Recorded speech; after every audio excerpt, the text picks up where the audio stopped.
বিদ্যালয়ৰ শ্ৰেণীকোঠাত হঠাৎ ছাত্ৰীৰ অস্বাভাৱিক আচৰণ। ছাত্ৰীৰ বিকট চিঞৰত ভয়ংকৰ পৰিস্থিতি।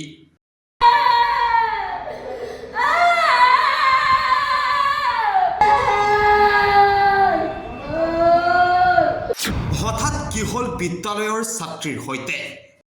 এয়া ভূত নে ভ্ৰম?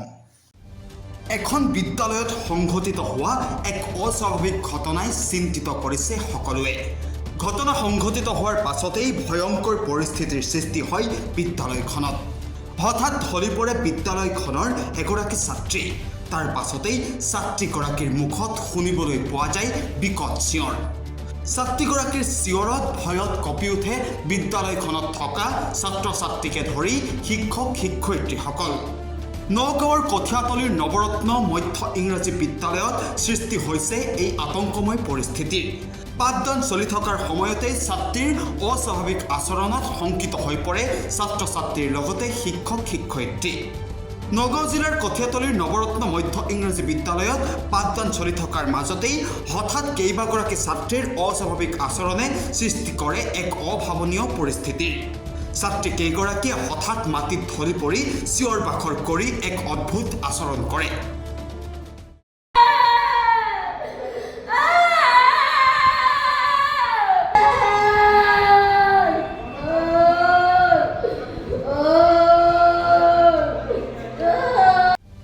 লগে লগে আন ছাত্ৰ ছাত্ৰীসকলৰ মাজত সৃষ্টি হয় আতংকৰ। বিদ্যালয়ৰ শিক্ষকসকলে ছাত্ৰী কেইগৰাকীক শান্ত কৰাবলৈ চেষ্টা কৰে যদিও বিফল হয়। পাছত বিদ্যালয়সকলে পৰিস্থিতি শান্ত কৰিবলৈ বিদ্যালয় ছুটি দি অভিভাৱকক খবৰ দিয়ে। শিক্ষকসকলে ছাত্ৰী কেইগৰাকীক চিকিৎসালয়লৈ নিবলৈ যো-জা কৰে যদিও একাংশৰ মতে এয়া হেনো অদৃশ্য শক্তি। বিজ্ঞান প্ৰযুক্তিবিদ্যাৰ দিনত আপুনি বিশ্বাস কৰেনে ভূত বা ভ্ৰমৰ কথা? অভিভাৱকসকলৰ মতেও কোনো অদৃশ্য শক্তিয়ে আক্ৰমণ কৰিছে ছাত্ৰী কেইগৰাকীক। এই আচলতে ভূত নে ভ্ৰম? শুক্ৰবাৰে সংঘটিত হোৱা এই ঘটনাই এতিয়া চাঞ্চল্যৰ সৃষ্টি কৰিছে বিদ্যালয়খনৰ লগতে সেই সমগ্ৰ অঞ্চলটোত। আচলতে কি হৈছিল ছাত্ৰী কেইগৰাকীৰ লগত?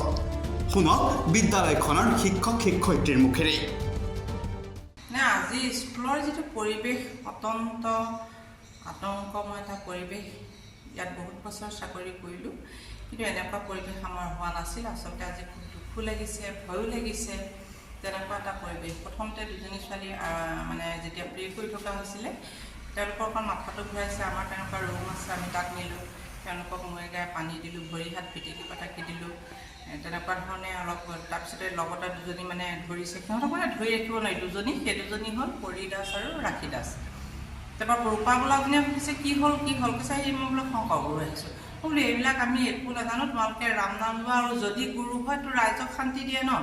তাৰ যিয়ে নহওক, তাৰপৰা মই প্ৰদীপক ক'লোঁ বোলো, তাৰপৰা আকৌ আৰু দুগৰাকীমান বাইদেউ আছিলে, বাইদেউহঁতক ক'লোঁ বোলো পানী আনক আৰু মই গাই দিওঁ। তেনেকুৱাতে আৰু এগৰাকী বাইদেৱে গাখীৰ অকণমান আনিছিলে। মই বোলো অকণমান গাখীৰ পানী দি পেলাই ইহঁতক এঢোকা খুৱাই দিয়কচোন বাৰু, অকণমান গামোৰটো ঠাণ্ডা পৰিব। তেনেকৈ ক'লোঁ। তাৰপিছতে ঘৰলৈ ফোন কৰিলোঁ।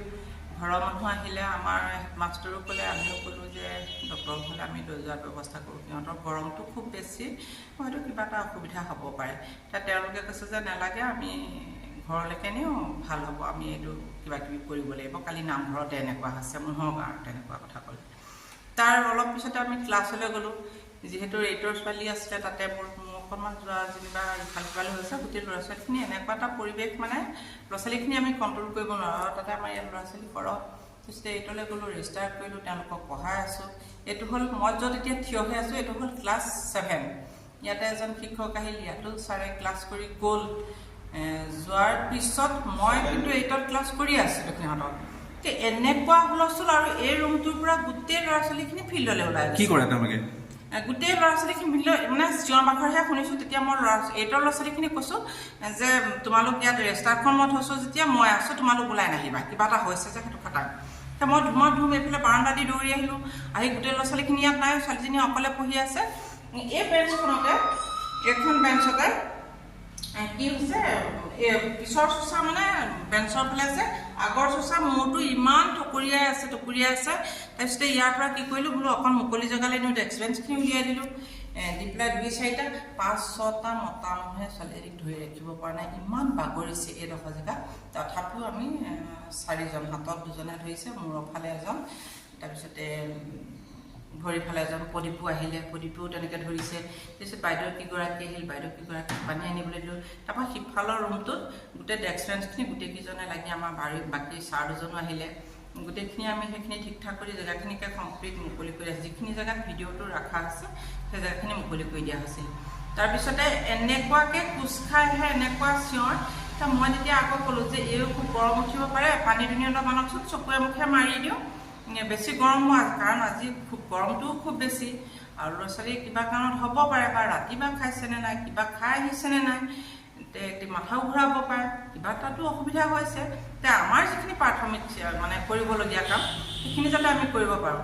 নাই, তাৰ ওচৰলৈ যাবলৈ কাৰো সাধ্য নাই। মানে কোনোবা গ'লেই একদম মুখ চুখ মেলি কামুৰিবলৈ ধৰে, এনেকুৱা বিকট চিঞৰ। মই এটা কথাই কওঁ, এতিয়া চাওক, এইটো বৈজ্ঞানিক যুগ হয়, বিজ্ঞানৰ যুগত আমি ভূত পেট মানিম নে তেওঁলোকৰ আমি প্ৰাথমিক, আজি আমাৰ নিজৰেই মানে অন্তৰত ভয়, শংকা, এনেকুৱা এটা আতংক সৃষ্টি হৈছে। কি হৈছে তাৰমানে খুব দুখ লাগিছে। আজি স্কুলখনৰ যিটো পৰিৱেশ সঁচাকৈ খুব দুখ লাগিছে, বেয়া লাগিছে।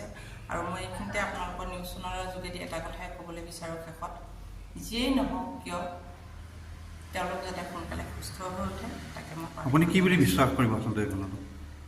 এতিয়া ছায়েন্সৰ যুগ, আমিতো ভাবোঁ মাথাৰ যেতিয়া অলপ টোপনিৰ ক্ষতি হয় বা খোৱা বোৱা পেটত যেতিয়া ভোক থাকে, বা মানসিক যদি ঘৰখনত কিবা যদি অসুবিধা আছে, কিবা এটা ষ্ট্ৰেছ লৈ আছে, হয়তো তেনেকুৱা ধৰণৰ হ'ব পাৰে।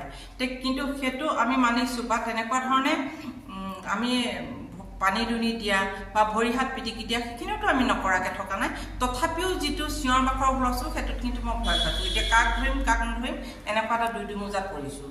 কাৰণ ভূত পেটটো আমি বিশ্বাস নকৰিলেও মানে এতিয়া এনেকুৱা হৈছে। এতিয়া মই গৈ খবৰ লৈ আহিলোঁগৈ। এতিয়া এইখিনিতে এটা ইণ্টাৰেষ্টিং কথা, জাষ্ট আমি শিক্ষক কেইগৰাকীক গ'লোঁ তালৈ, গৈ পেলাই গৃহস্থই সুধিছে যে আপোনালোকৰ পৰিণামৰ ছোৱালী আছে, পৰিণামৰ মোৰ আছে, তাই অকণমান ভাল হৈছে, অকণমান আগতে তাইও তেনেকুৱা হৈছিলে, ভাল হৈছে। কৈছে নহয়, বেলেগ কোনোবা আছে, মৰিছে নেকি কোনোবা, এনেকৈ কৈছে। মই তেতিয়া মোৰ পটককৈ মনত পৰিছে, আজি 1 মাহ 1.5 মাহমানৰ আগত ইহঁতৰ লগৰ ছোৱালীজনীটো মৰাটো সত্য, আকৌ সেইটোও পালেহি নেকি। তাৰপৰা তথাপিও মই এটা কথাই কৈছোঁ যে আপোনালোকে যিয়ে নকওক কিয় ইমিডিয়েট আপোনালোকে ডক্টৰৰ ঘৰলৈ নিয়াৰ ব্যৱস্থা কৰক। আজি নৱৰত্ন মধ্য ইংৰাজী বিদ্যালয়ত এটা অভাৱনীয় পৰিৱেশৰ সৃষ্টি হৈছিল। প্ৰাৰ্থনা সভাতে এগৰাকী ছাত্ৰী মনোহৰ গাঁৱৰ পৰিত আছে, এটা অদ্ভুত আচৰণ কৰিছিলে। তেওঁক আমাৰ এটা আছুতীয়া কক্ষলৈ লৈ অনা হৈছিলে। প্ৰাৰ্থনা শেষ হোৱাৰ লগে লগে 15 মিনিটৰ পিছতেই ৰাখী দাস নামৰ আন এগৰাকী ছোৱালীয়েও তেনেধৰণে তদ্ৰুপ আচৰণ কৰিলে, আৰু দুয়োজনকে ইয়ালৈ লৈ আনোতে ইজনে সিজনক সাৱটি ধৰি কোনেও কাকো মানে এৰিব নোৱাৰা অৱস্থা হ'ল। তেওঁলোকৰ যিটো অদ্ভুত আচৰণ কৰিলে, আমি আচলতে মানে ভয় খাইছোঁ। ভাবিছিলোঁ এইটো উৎকট গৰমৰ কাৰণে হৈছে নে কিবা হেৰি হৈছে, আমি ভাবিব পৰা নাই। অভিভাৱকক আমি মানে ফোন কৰি মাতি আনিলোঁ, তেখেতসকল আহিলে। অহাৰ পাছত আমি ক'লোঁ যে হস্পিটেললৈ আমি লৈ যাওঁ। অভিভাৱকে ক'লে বোলে এইটো আগতেও হয় এনেকুৱা এটা, গতিকে ইমান চিন্তা কৰিব নালাগে, আমি চঞ্জি লৈছোঁ, বাকীখিনি আমি দায়িত্ব ল'ম। এনেদৰে হোৱাৰ পাছতে আৰু দুজনে একেই আচৰণ কৰিলে। তেওঁলোককো অলপ এইটো সেইটো মানে কৰাৰ পাছত তেওঁলোকে কিছু পৰিমাণে শান্ত হ'ল। তাৰপিছতে 10 বজাত অন্য এগৰাকী ছাত্ৰী ক্লাছ 7ৰ মৰ্জিনা খাতুন, তেওঁ মাইনৰিটি ষ্টুডেণ্ট আছিলে, বয়স 16 বছৰ, কিন্তু তেওঁ এটা বেলেগ ধৰণৰ অদ্ভুত আচৰণ কৰিলে, যিটো আচৰণত আমি অতিশয় শংকিত হৈ পৰিলোঁ। অদ্ভুত আচৰণ, আৰু যাৰ কাৰণে গোটেই স্কুলখনতে এটা আতংকময় পৰিৱেশৰ সৃষ্টি হৈছিল। আৰু সেই পৰিপ্ৰেক্ষিতত আৰু বাকীসকল ছাত্ৰ ছাত্ৰীয়ে ভয়ত কিবা মানে বেলেগ ৰূপ ধাৰণ কৰে বুলি আমি স্কুল ছুটি দিবলৈ বাধ্য হৈছিলোঁ। আৰু তাৰ পাছতো এতিয়া বাকীসকল সুস্থ হৈছে, কিন্তু মৰ্জিনা খাতুনৰ অৱস্থা কিন্তু এতিয়াও অলপ মানে সংকটজনক হৈ আছে। তেওঁক আমি হস্পিটেললৈ নিব বিচাৰিছিলোঁ, কিন্তু তেওঁলোকৰ গাৰ্জেণ্টে কৈছে যে আপোনালোকে চিন্তা কৰিব নালাগে, আমাক চঞ্জি দিয়ক, আমি এইখিনি বাকীখিনি আমি দায়িত্ব লৈছোঁ, এইবুলি কৈ আমাৰ পৰা লৈ গ'ল। আমি ইতিমধ্যে স্কুল ছুটি দিয়াৰ পাছতো আমি নিজৰ দায়িত্বত আমি সকলো শিক্ষক শিক্ষয়িত্ৰী ইয়াতে আছোঁৱেই, আৰু ঊৰ্ধ্বতম কৰ্তৃপক্ষক মিডিয়া যোগে জনাবলৈ পাই আমি সুখী হৈছোঁ। আৰু তেওঁলোকৰ দ্বাৰৰ খবৰ দ্বাৰে আমাৰ হাতত ফোন নম্বৰ আছে, আমি ৰাখি আছোঁ। বাকীসকলৰ অৱস্থা অলপ সুস্থ বুলি আমি গম পাইছোঁ, কিন্তু মৰ্জিনা খাতুনৰ মানে অৱস্থাটো এতিয়াও অলপ মানে সুস্থ পৰিৱেশলৈ অহা নাই। কামপুৰৰ পৰা আমিনুল হকৰ ৰিপোৰ্ট খবৰ.com